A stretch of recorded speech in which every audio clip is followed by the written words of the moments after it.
तो हेलो भाई लोग, कैसे हो आप सभी। स्वागत है आप सभी का टाइरो हब में। और आज हम लोग पढ़ने वाले हैं क्लास 6 ज्योग्राफी का chapter number 7, our country India.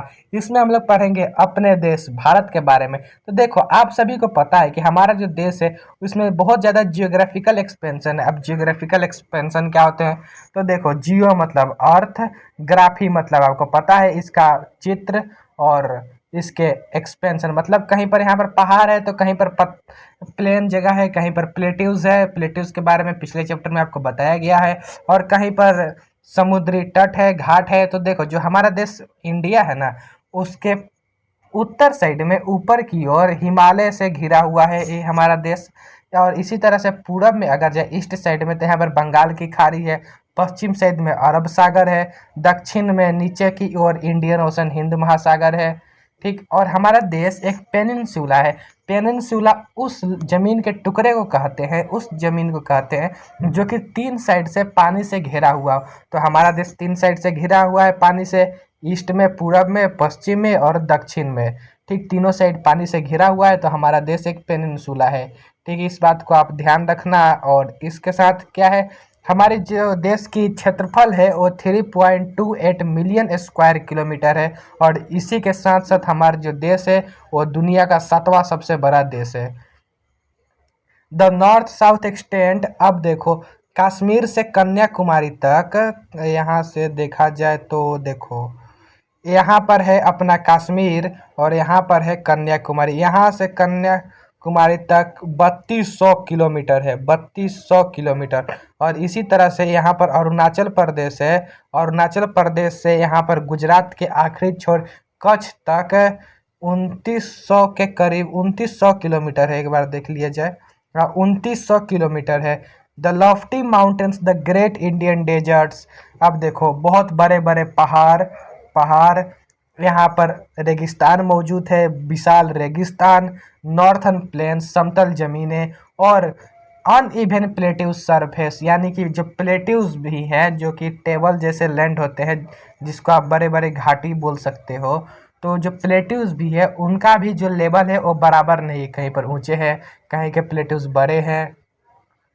तो uneven plateaus surface and coast, यहाँ पर कोस्ट है यानी कि समुद्री तट है। आइलैंड है, आइलैंड उस एरिया को कहते हैं जो कि चारों ओर से पानी से घेरा हुआ हो, उसको हम लोग बोलते हैं आइलैंड। ठीक, तो हमारे देश में आइलैंड भी है और समुद्री तट भी है, नॉर्थन प्लेन्स भी है मतलब समतल जमीन भी है, पहाड़ भी है, रेगिस्तान भी है और प्लेट्यूज भी है। ठीक, और ये कहाँ कहाँ है इसको भी थोड़ा सा देख ही लो। तो देखो, इसके लिए कलर थोड़ा सा चेंज किया जाए। हाँ, एक कलर सही है। यहाँ पर देखो, पहाड़ है, माउंटेन है। यहाँ पर राजस्थान के तरफ में आपको रेगिस्तान दिखाई देगा।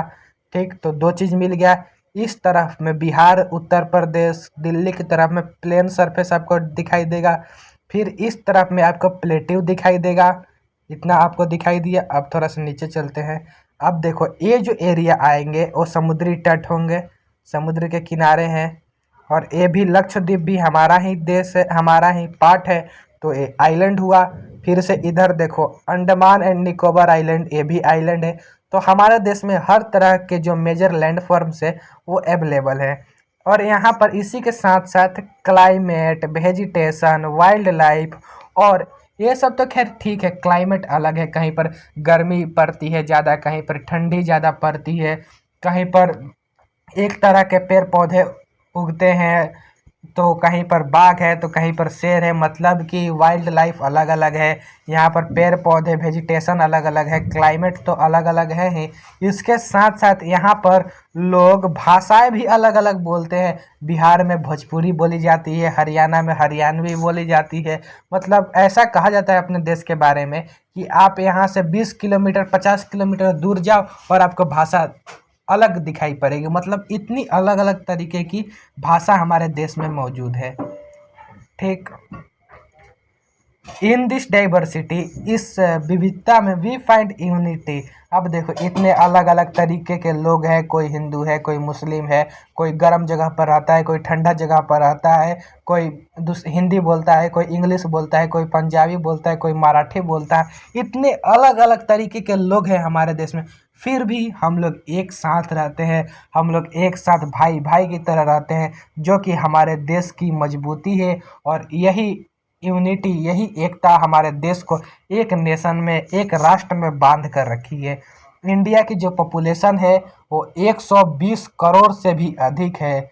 2011 में गिना गया था कि किस देश की कितनी पॉपुलेशन है, उसमें पता चला था कि इंडिया की जो पॉपुलेशन है वो 120 करोड़ से भी ज़्यादा है, और ये दुनिया का सबसे ज़्यादा आबादी वाला देश है। तो पहला कौन होगा? पहला है चाइना। चाइना की आबादी सबसे ज़्यादा है और इंडिया की दूसरी सबसे ज़्यादा है। अब लोकेशनल सेटिंग, मतलब कि हमें ग्लोब पर कैसे पता चलेगा कि भैया हमारा देश क्या यहाँ पर है और कैसा दिखता है। तो देखो इसको भी थोड़ा सा समझ लो। हमारा जो देश है वो नॉर्थन हेमिस्फीयर में है। आपको पता है कि इक्वेटर 0 डिग्री होता है, और इसका मतलब नॉर्थन हेमिस्फीयर में है, मतलब कि इक्वेटर से ऊपर में है हमारा देश। ठीक, इक्वेटर से ऊपर है। और हमारे देश में ट्रॉपिक ऑफ कैंसर, मतलब अगर ये इक्वेटर है तो यहाँ से ट्रॉपिक ऑफ कैंसर पास करेगा, वो हमारे देश को लगभग 2 हिस्सों में बांटता है। ठीक, ट्रॉपिक ऑफ कैंसर, और ट्रॉपिक ऑफ कैंसर पास करता है 23 डिग्री 30 मिनट नॉर्थ से। फ्रॉम साउथ, यहाँ पर देखो 7.2 नंबर फिगर है। यहाँ पर देखो, क्या देखो, यहाँ पर ट्रॉपिक ऑफ कैंसर पास हो रहा है। ट्रॉपिक ऑफ कैंसर आपको दिखाई दिया यहाँ पर? कहाँ है? इसे देखो, ट्रॉपिक ऑफ कैंसर लगभग 2 हिस्सों में हमारे देश को बांट रहा है ट्रॉपिक ऑफ कैंसर। और आगे आया जाए, और क्या है इसमें? फ्रॉम साउथ टू नॉर्थ, मतलब कि दक्षिण से पूरब, दक्षिण से उत्तर की ओर मेनलैंड इंडिया एक्सटेंड बिटवीन, जो इंडिया की जो ज़मीन है वो 8 डिग्री नॉर्थ से 37 डिग्री 6 मिनट नॉर्थ लेटीट्यूड में है। और अगर वेस्ट से ईस्ट की तरफ देखें तो हमारा जो इंडिया है 68 डिग्री 7 मिनट ईस्ट से 97 डिग्री 25 मिनट ईस्ट लॉन्गिट्यूड में है। कहाँ, कैसे? देखो यहाँ पर, कहाँ पर दिखाया जाए आपको?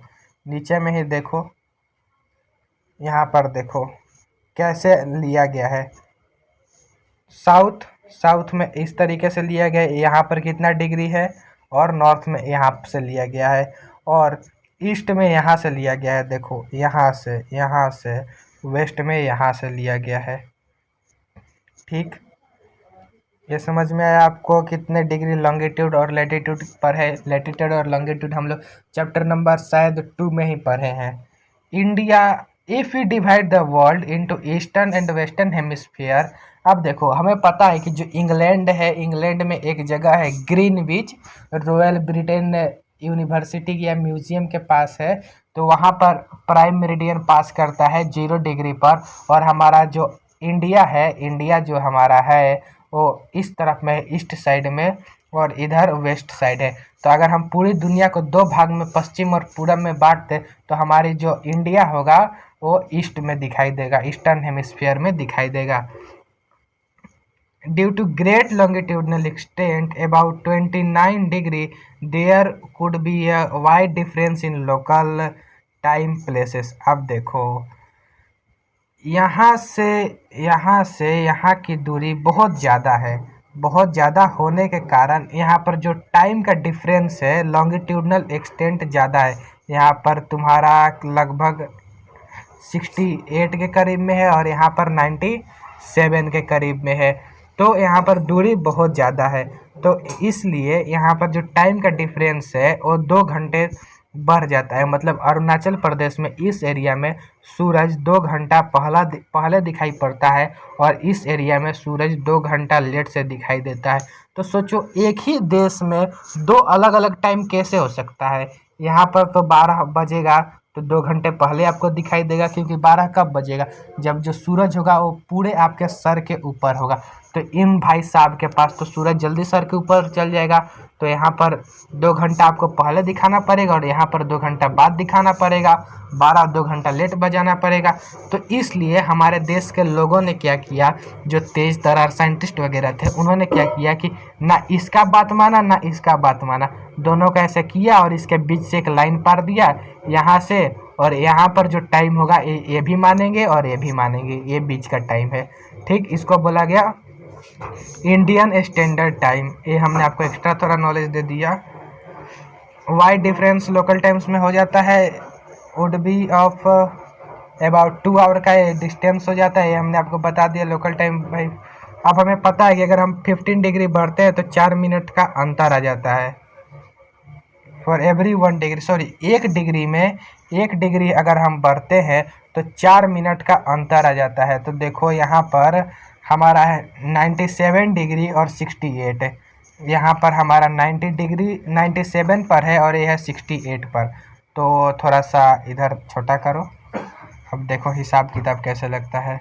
97 और इधर है 68, इस दोनों को घटाएंगे तो कितना होगा, 8 8 16 और यहाँ पर 7 आ जाएगा, ये हो जाएगा 8 2 27। और हमें पता है 1 डिग्री पर 4 मिनट बढ़ जाता है, तो 27 डिग्री पर भी 27 को 4 से गुना कर दो तो 7 चौके 28, 7 में 2 4 2 8 2 10, 108 मिनट बढ़ जाएगा और ये सब पॉइंट लगेगा, तो लगभग 2 घंटे का डिफरेंस आ जाता है, लगभग 2 घंटे का डिफरेंस आ जाता है। इस हिसाब से अरुणाचल प्रदेश में सूरज 2 घंटा पहले उगता है, इधर 2 घंटा लेट से उगता है। तो हम लोगों ने 82 डिग्री पर अपना एक इंडियन स्टैंडर्ड टाइम को पास करा दिया और ये हो गया इंडिया का स्टैंडर्ड टाइम। अब इसमें कुछ है नहीं, अब आगे चलते हैं। इंडिया के 7 पड़ोसी देश है जो कि भारत के साथ बॉर्डर शेयर करते हैं। कौन कौन से हैं? सबसे पहला तो पाकिस्तान है, ये देखो पाकिस्तान, यहाँ पर पाकिस्तान है, यहाँ पर नेपाल है, यहाँ पर भूटान, बांग्लादेश, म्यांमार और श्रीलंका, यहाँ पर मालदीव। आप सोच रहे होंगे कि भैया इंडिया तो यहाँ पर है, मालदीव कैसे बॉर्डर शेयर करता है, सोच रहे होंगे। तो देखो यहाँ पर है लक्षद्वीप का एरिया यहाँ तक है, ठीक, पानी में भी भारत की बॉर्डर है, तो इस हिसाब से ये भी हमारा पड़ोसी हुआ। अब देखो हमारा देश इतना बड़ा है, तो इस देश को चलाने के लिए, अब इतना बड़ा जो देश है इसको अकेले चलाने में सोचो कितनी ज़्यादा मुश्किल होगी। तो हमारे देश को क्या किया गया है, 29 राज्यों में और 9 यूनियन टेरिटरीज मतलब केंद्र शासित प्रदेशों में बांट दिया गया है। अब केंद्र शासित प्रदेश क्या होते हैं आप पढ़ोगे नेक्स्ट क्लास में, थोड़ा सा जानकारी रख लो। ये भी एक स्टेट ही होते हैं जिस पर जो इसमें के जो सीएम होते हैं ना, मुख्यमंत्री, उनकी जो पावर होती है वो काफ़ी कम होती है, ठीक। तो हमारा देश है, हम अपने देश की बात कर रहे हैं, तो इसकी राजधानी भी तो जानना जरूरी है। तो हमारे जो देश है उसकी राजधानी है दिल्ली, ठीक। The state have been form, और जो हमारे देश के जो राज्य बने हैं अलग अलग, ये अधिकतर लैंग्वेज के ऊपर बने हुए हैं। पंजाब में पंजाबी बोली जाती है, महाराष्ट्र में मराठी बोली जाती है, बिहार में बिहारी यानी भोजपुरी बोली जाती है, तमिलनाडु में तमिल बोला जाता है। ऐसे ऐसे बने हुए हैं। आप फिजिकल डिविजन्स को देखेंगे इंडिया के। अब हम इंडिया के फिजिकल डिविजन्स के बारे में बात करेंगे। जैसे फिजिकल डिविजन्स कौन कौन से आपको पता है, माउंटेन्स, प्लेटिव, प्लेन्स। अब इंडिया के इन 3 या 4 के बारे में बात करेंगे विस्तार रूप में। तो India is marked by diversity of physical features. आपको पता है कि इंडिया में बहुत सारे अलग अलग तरीके के फिजिकल फीचर्स है, कहीं पर पहाड़ है तो कहीं पर पठार है, मतलब कि घाटी वगैरह प्लेट्यूज है, कहीं पर प्लेन है तो कहीं पर कोस्ट है, मतलब कि घाट है, समुद्री तट है, तो कहीं पर आइलैंड है। तो standing as sentinels in the north are the lofty snow capped Himalayas. तो देखो इंडिया के सबसे टॉप पर जो है वो है कि हिमालयास, जो हमेशा बर्फ़ से भरे हुए रहते हैं।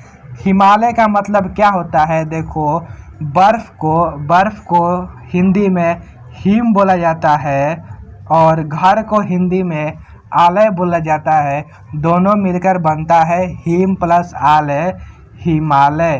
तो हिमालय का मतलब क्या हुआ? बर्फ का घर, एक ऐसा जगह जहाँ पर सिर्फ बर्फ ही रहते हैं। तो हिमालय आप समझ गए। The Himalayan mountains are, Himalaya का जो माउंटेन है वो 3 भागों में उसको डिवाइड किया गया है, ग्रेट हिमालय, हिमाद्री, और देखो जो सबसे ऊपर में है उसको ग्रेट हिमालय बोला जाता है या हिमाद्री के नाम से जाना जाता है। The world's highest peak are located in this range.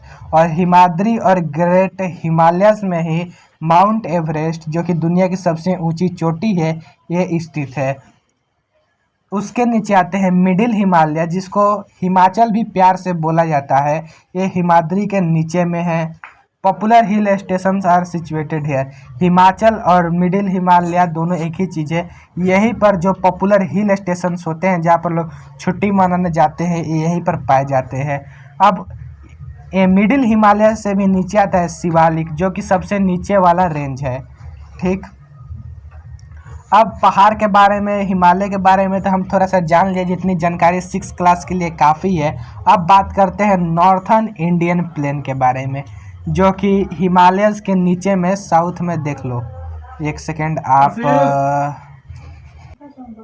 अब देखो यहाँ पर आपको शिवालिक रेंज दिख रहा है। जब आप इसके नीचे आओगे तो इसको छोड़कर, इस एरिया को छोड़कर, ये सब जितने एरिया है यहाँ तक इस सब को बोला जाता है नॉर्थर्न प्लेन। क्या बोला जाता है? Northern plain. और ये नॉर्थर्न प्लेन बने कैसे हैं? देखो यहाँ पर नदी, यहाँ पर पहाड़ दिख रहा है, हिमालय माउंटेन, यहाँ से नदियाँ निकलती है, यमुना नदी निकलती है, गंगा नदी निकलती है, यहाँ से ब्रह्मपुत्रा आ रही है, ब्रह्मपुत्रा, ये सब आते आते इधर से मिट्टी वगैरह लाती है और यहाँ पर आकर ये सब जो नदी है वो काफ़ी ज़्यादा भारी हो जाती है और इसका रफ्तार काफ़ी ज़्यादा स्लो हो जाता है, जिससे जो मिट्टी लाई हुई है वो यहीं पर रखना पड़ जाता है, यहीं पर छूट जाता है। इस तरीके से नॉर्थर्न प्लेन का निर्माण हुआ था। और ये नॉर्थर्न प्लेन से वो काफ़ी ज़्यादा फर्टाइल होते हैं, मतलब इस उपजाऊशील होते हैं। इस पर जो पेड़ पौधे हैं, जो हमारा खाद और अनाज वगैरह है, ये सब काफ़ी आसानी से उगाया जा सकता है। ठीक, तो इसी कारण से ये जो नॉर्थर्न प्लेन का एरिया है ये काफ़ी ज़्यादा पॉपुलेटेड है। तो हम लोग नॉर्थर्न प्लेन को समझ गए काफ़ी आसानी से, और इसमें और कुछ तो है नहीं। अब इसके बाद आता है यहाँ पर ग्रेट थार डिजर्ट। देखो इस तरफ में रेगिस्तान है, ये राजस्थान में रेगिस्तान है, ग्रेट थार डिजर्ट। ये जो रेगिस्तान है ना, ये काफ़ी ज़्यादा बड़ा है, यहाँ पर कोई भी पेड़ पौधा नहीं होता है, गर्मी काफ़ी ज़्यादा रहती है। गर्मी दिन में इसका जो टेम्परेचर होता है वो लगभग 50 डिग्री तक पहुंच जाता है और ठंडी के समय में 20 डिग्री तक आ जाता है।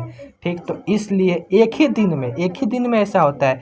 सुबह में, दोपहर में इतना ज़्यादा गर्मी होगा, 50 डिग्री कि आपसे रहा नहीं जाएगा, मरने का हालत हो जाएगा, मतलब ऐसा फीलिंग होगा।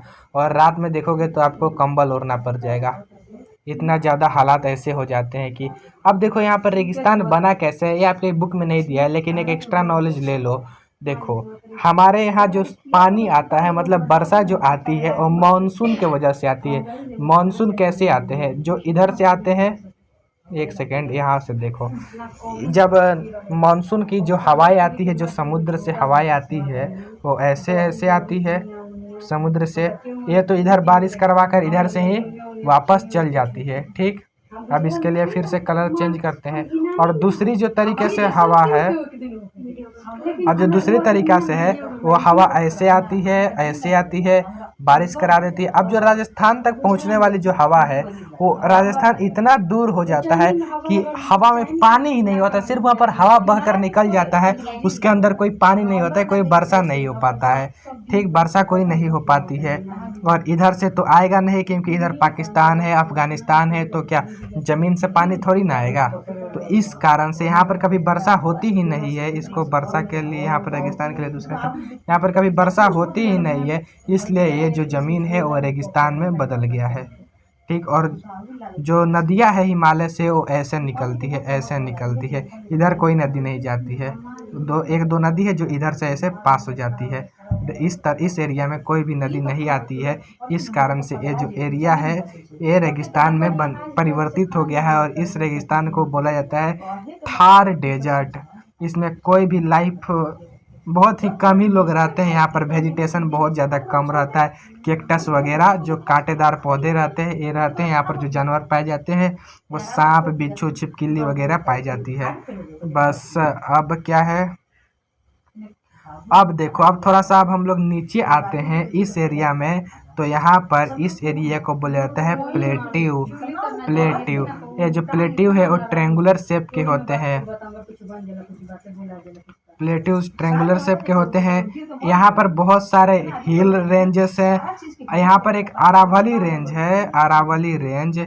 यहाँ पर देखो एक अरावली रेंज है, यहीं से प्लेट्यू स्टार्ट हो जाते हैं। यहाँ की जो अरावली रेंज है इसको दुनिया में एक मानकर चलो तो दुनिया की सबसे पुरानी जो माउंटेन से पहाड़ से उनमें से एक है। मानकर क्या चलो ये है। अब क्या है कि border it on the Vindhyas and the Satpura are important ranges. अब विंध्या रेंज और जो सतपुत्रा रेंज है, मतलब ये जो रेंजेस है ये भी प्लेट्यूज के काफ़ी इम्पोर्टेंट है। इस एरिया में डेजर्ट्स, ये सब प्लेन्स, ये पहाड़ और यहाँ से शुरू होता है। इसके लिए कलर चेंज किया जाए, यहाँ से शुरू होता है तुम्हारा प्लेट्यू। इस प्लेट्यू के कौन कौन से इम्पोर्टेंट रेंजेस है? अरावली, विंध्या, सतपुत्रा रेंजेस, ये काफ़ी ज़्यादा इम्पोर्टेंट है। अब है रिवर नर्मदा। अब जैसे देखो जितनी भी नदियां हैं ना भारत में, वो लगभग सारी नदी पूरब से पश्चिम से पूरब की ओर बहती है। ये है पश्चिम से पूरब की ओर बहती है, ऐसे बहती है। तीर देखो, तीर ऐसे बहती है सारी नदी। सिर्फ दो नदी है, नर्मदा नदी और सतपुत्रा नदी, जो कि उल्टा बहती है। इस एरिया में पूरब से पश्चिम की ओर बहती है। तो आप नर्मदा और तापी नदी के बारे में एक इम्पोर्टेंट चीज़ जान लिए। अब क्या है, ये जो नदी है नर्मदा और तापी, ये अरबियन सी में जाती है। वेस्टर्न घाट्स और Sahyadri border the plateau in the west. अब देखो वैसा प्लेट्यू जो कि वेस्ट में है, वेस्ट साइड में है, इस साइड में इसको वेस्टर्न घाट बोला जाता है। जो ईस्ट साइड में है उसको ईस्टर्न घाट बोला जाता है।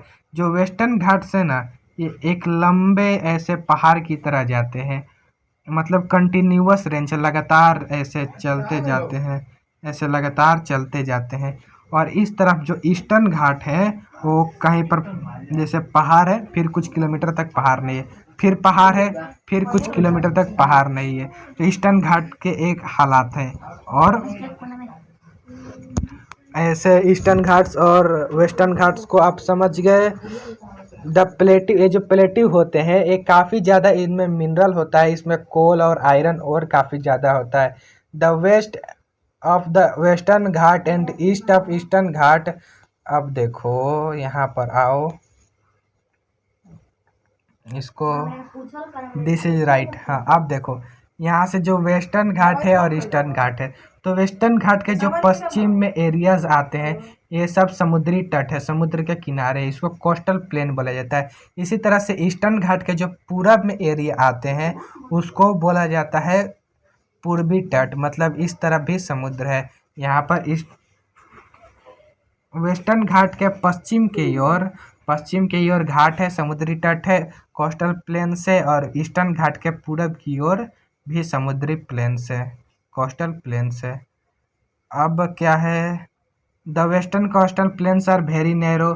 जो वेस्टर्न कोस्टल प्लेन से इस तरीके से इस धर ये काफ़ी ज़्यादा पतले हैं। ये जो ईस्टर्न घाट से काफ़ी ज़्यादा चौड़े हैं। There are number of east flowing rivers, और बहुत सारी ऐसी नदी है जो कि ईस्ट के तरफ, पूरब की तरफ बहती है। गंगा, यमुना, नर्मदा और तापी को छोड़ दो तो बाकी लगभग जितनी भी नदी है वो सब वेस्ट की ओर ही बहती है। जैसे महानदी, गोदावरी, कृष्णा, कावेरी, ये सब बे ऑफ बंगाल में, बंगाल की खाड़ी में जाकर गिरती है। दिस रिवर्स, ये जो रिवर्स है ये एक डेल्टा का निर्माण करती है जो कि काफ़ी ज़्यादा फर्टाइल। काफ़ी ज़्यादा फर्टाइल होता है। अब डेल्टा क्या होता है, देखो यहाँ से नदी जा रहा है, यहाँ से नदी जा रही है, बीच में जो एरिया कभी कभी आप देखोगे आइलैंड की तरह नदी के ऊपर बन जाता है, इसी को बोला जाता है डेल्टा। तो ब्रह्मपुत्रा और गंगा नदी मिलकर दुनिया का सबसे बड़ा डेल्टा बनाती है, जिसका नाम है सुंदरबन डेल्टा। अब इसका नाम सुंदरबन क्यों पड़ा, क्योंकि यहाँ पर एक पौधा मिलता है जिसका नाम है सुंदरी, इसी कारण इसका नाम पड़ा सुंदरबन। बहुत सुंदर है। अब देखो, अब हमारे देश में दो आइलैंड भी हैं जिनका नाम है लक्षद्वीप और अंडमान निकोबार आइलैंड। ये जो लक्षद्वीप है वो उसको कोरल आइलैंड भी कहा जाता है। ये केरला के तरफ, इधर केरला है, और ये लक्षद्वीप इस तरफ अरब सागर में है। एक कोरल से बने हुए एक कोरल आइलैंड है। कोरल क्या होता है, एक पोलिप्स नाम का ना एक माइक्रो ऑर्गेनिज्म होता है पोलिप्स। ये जब मर जाता है तो इसके हड्डी को कोरल्स बोलते हैं। इसके हड्डी को क्या बोलते हैं, कोरल्स। पोलिप्स नाम का जीव है, इसके हड्डी को बोलते हैं कोरल। और यही जो हड्डी गुड्डी डिपॉजिट होकर एक बहुत बड़ा आइलैंड बना दी है, जिसको लक्षद्वीप आइलैंड बोलते हैं। अब बारी है अंडमान निकोबार आइलैंड की। ये बंगाल की खाड़ी में है, मतलब ये इस तरफ में है, बंगाल की खाड़ी में। Lie to the south east, ये साउथ ईस्ट में, मतलब इधर ईस्ट इधर साउथ है, तो ये इस एरिया में है, इस एरिया में साउथ ईस्ट एरिया में है। डू यू नो, आपको पता है कि यहाँ पर ना 2004 में सुनामी आई थी, जो कि अंडमान निकोबार आइलैंड को काफ़ी ज़्यादा इफेक्ट किया था। अब इधर उधर थोड़ा सा जासूसी करो और पता लगाओ कि जो सुनामी होते हैं, जो इंडियन कोस्ट पर आए थे, जो सुनामी 2004 में आया था, ऐसे किस तरीके से लोगों का जीवन इफेक्ट हुआ था। अब सुनामी क्या होता है, देखो जब पानी के अंदर हलचल होती है, जब समुद्र के नीचे में जब भूकंप आता है, तो एक बड़ा, बहुत बड़ा, हजारों फीट तक, सैकड़ों फीट तक समुद्र का लहर उठ जाता है, और इतना ऊंचा उठने के कारण ये शहर तक पहुंच जाता है, गाँवों के इलाके पर समुद्री तट तक पहुंच जाता है, और जहां पर गिरता है वहां पर बहुत ज़्यादा भयानक नज़ारा आ जाता है, और पूरा एरिया पानी में तब्दील हो जाता है, बदल जाता है। अब बारी है क्वेश्चन आंसर्स की, क्योंकि हम हर वीडियो में क्वेश्चन आंसर करते ही हैं। Name the physical division of India, India के फिजिकल डाइविजन का नाम बताओ। तो हमारे इंडिया में माउंटेन्स भी है, प्लेन्स भी है, प्लेट्यूज भी है, आइलैंड भी है, कोस्टल एरियाज यानी समुद्री तट भी है, और डेजर्ट रेगिस्तान भी है। ये इसके मेजर फिजिकल डिविजन्स हो गए। अब इंडिया कौन से 7 देशों के साथ बॉर्डर शेयर करता है, तो सबसे पहला पाकिस्तान, ये तो आपको याद रहेगा, नेपाल, भूटान, म्यांमार, बांग्लादेश, श्रीलंका और मालदीव्स। गिनो कितने हुए, 3 6 1 7। अब ऐसी कौन सी 2 प्रमुख नदी है जो कि अरब सागर में बहती है, अरब सागर में जाकर गिरती है। तो हमने अरब सागर पहले कहाँ है, ये मुझे बताओ। तो अरब सागर है इस तरफ में, इस तरफ पश्चिम के तरफ में है, पश्चिम के तरफ में। तो हमने आपको बताया कि लगभग जितनी भी नदियां हैं, सब पश्चिम से पूरब की ओर आती है। ठीक, सिर्फ 2 ही ऐसी नदी है जो पूरब से पश्चिम की ओर जाती है। उस 2 नदी का नाम है नर्मदा और तापी नदी, नर्मदा और तापी। तो यहाँ इसका आंसर नर्मदा और तापी हो जाएगा। नेम्ड, अब उस डेल्टा का नाम बताओ जो गंगा और ब्रह्मपुत्र नदी से मिलकर बना है। तो उस डेल्टा का नाम है सुंदरबन डेल्टा। हमारे देश में 29 राज्य हैं और 9 यूनियन टेरिटरीज हैं, केंद्र शासित प्रदेश है। Which state have common capital, अब किस स्टेट के कॉमन कैपिटल्स हैं, तो पंजाब और हरियाणा के कॉमन कैपिटल्स हैं। इस तरीके से और भी जो स्टेट्स है उन सब के कॉमन कैपिटल से एक और शायद कोई स्टेट है, हैदराबाद तेलंगाना का, और आंध्र प्रदेश का हैदराबाद ही है। Why do a large number of people live in northern plains, अब बताओ कि बहुत सारे लोग इंडिया के नॉर्थन प्लेन में ही रहना क्यों पसंद करते हैं। क्योंकि नॉर्थन प्लेन जो एरिया है वो काफ़ी ज़्यादा फर्टाइल होता है। यहाँ पर खेती बाड़ी अच्छे से हो सकती है, यानी कि खाना पीना आपको अच्छे से मिल सकता है। यहाँ पर नदियाँ बहती है, तो यहाँ पर जो पानी है उसकी भी अवेलेबिलिटी है। तो अब जहाँ खाना है पानी है वहाँ रहो मौज से, इसीलिए लोग नॉर्थन प्लेन्स पर रहते हैं। लक्षद्वीप को कोरल आइलैंड के नाम से क्यों जाना जाता है? तो देखो इसलिए जाना जाता है क्योंकि लक्षद्वीप न कोरल से बना हुआ है।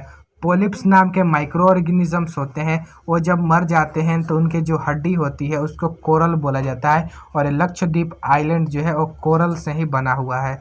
अब सबसे नीचे वाला यानी कि यहाँ पर अगर ये हिमालय हो, ये जम्मू कश्मीर हो गया, तो इस एरिया में जो हिमालय पर्वत आता है साउथ में सबसे नीचे में आता है उसको क्या बोला जाता है? तो देखो जो सबसे ऊपर आता है हिमाद्री, उसके नीचे हिमाचल और उसके नीचे शिवालिक्स। तो इसका आंसर हो जाएगा शिवालिक्स। शिवालिक्स। सह्याद्री को वेस्टर्न घाट के नाम से भी जाना जाता है। अब जो श्रीलंका है, श्रीलंका वो इंडिया से पाक स्ट्रेट के मदद से कनेक्टेड है। पाक स्ट्रेट को दिखा देते हैं। ओ आजा, चलो मैप में चला जाए। यहाँ पर देखो, यहाँ पर देखो, ये इंडिया का, ये इसको कलर, ये देखो ये इंडिया है, ये इंडिया का आखिरी छोर, ये श्रीलंका का आखिरी छोर। ये देखो इसका एक पोछी आपको दिखाई दे रहा है ना, इसी का नाम है पाक स्ट्रेट। इंडिया और श्रीलंका इसी से कनेक्ट है। बोला जाता है कि ये जो पाक स्ट्रेट है इसको राम जी बनाए थे, पत्थर लगा कर सेतु बनाए थे, राम सेतु का निर्माण हुआ था। ठीक, ये सिर्फ बोला जाता है, इसको किताब में नहीं लिखा है। अब क्या है इंडियन आइलैंड्स। अब देखो अरब सागर में, मतलब अरब सागर कहाँ पर है?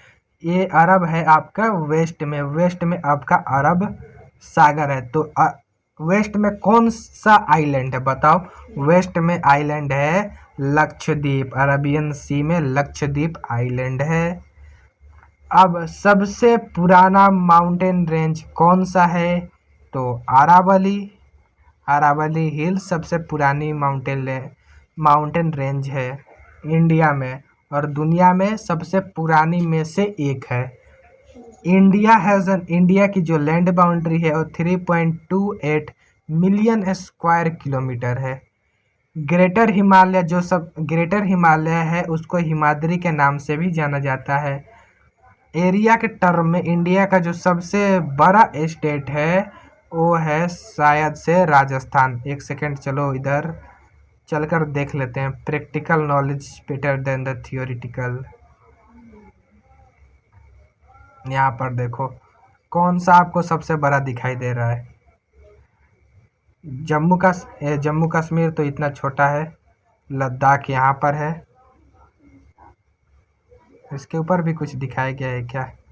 नहीं दिखाया गया है। कहाँ गया भाई? हाँ देखो लद्दाख, ये दोनों छोटे हैं। हिमाचल प्रदेश छोटा है, पर चंडीगढ़ छोटा, हरियाणा छोटा, दिल्ली उत्तर प्रदेश भी उतने बड़े नहीं है, बिहार छोटा, ये सब इधर के तो सब पिद्दी बराबर है। छोटा छोटा राजस्थान सबसे बड़ा है एरिया के टर्म में।